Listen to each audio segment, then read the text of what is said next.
When I was a kid, I read the comic books. And then, of course, you see the TV show.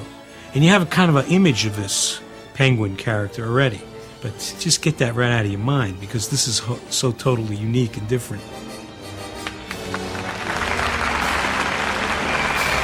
If you go back and look at what Burgess Meredith did on the TV show, and I thought that was an incredibly great performance of bringing that character to life. Danny DeVito had the attitude.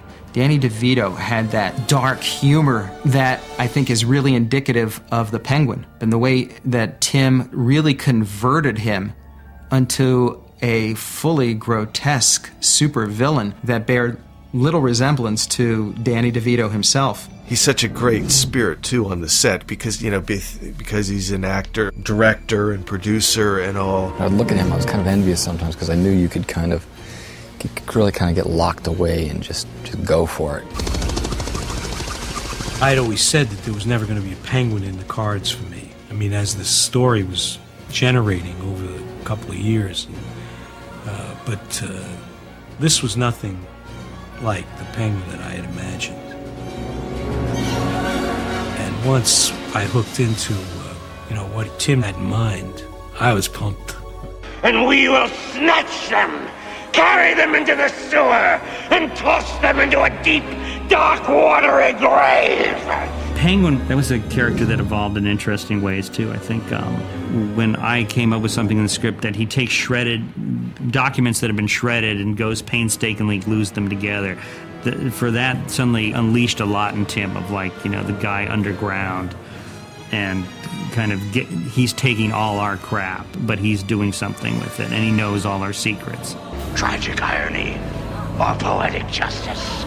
You tell me. My God, it's true. Penguin Man, the sewer.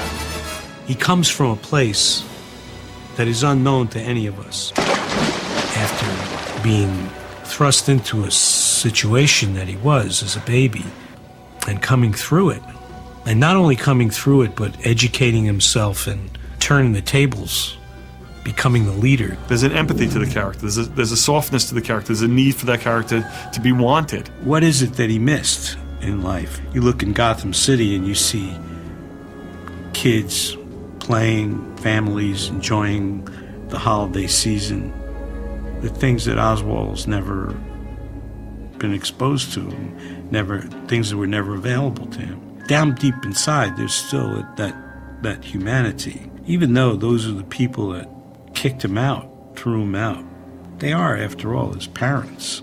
Never forgetting that in a second, if they were there at that moment, he could slaughter them, even though he feels they are his parents and he's moved by it.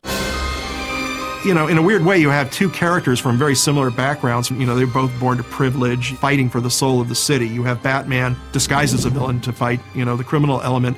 Yet you have Cobblepot, the much more villainous looking of the two, who's cloaked himself in respectability to charm the city and become its mayor and run the city that way. One was scarred by what happened to his parents. The other one is scarred by his parents who reject him and kind of cast him aside to become this freak. When the giant penguins walk in and pick up the penguin at the end as pallbearers, I remember holding my breath when those penguins walked out thinking, no, they're not really gonna, and then they pick them up somehow and carry him into the pool, and I just thought, it's just too perfect.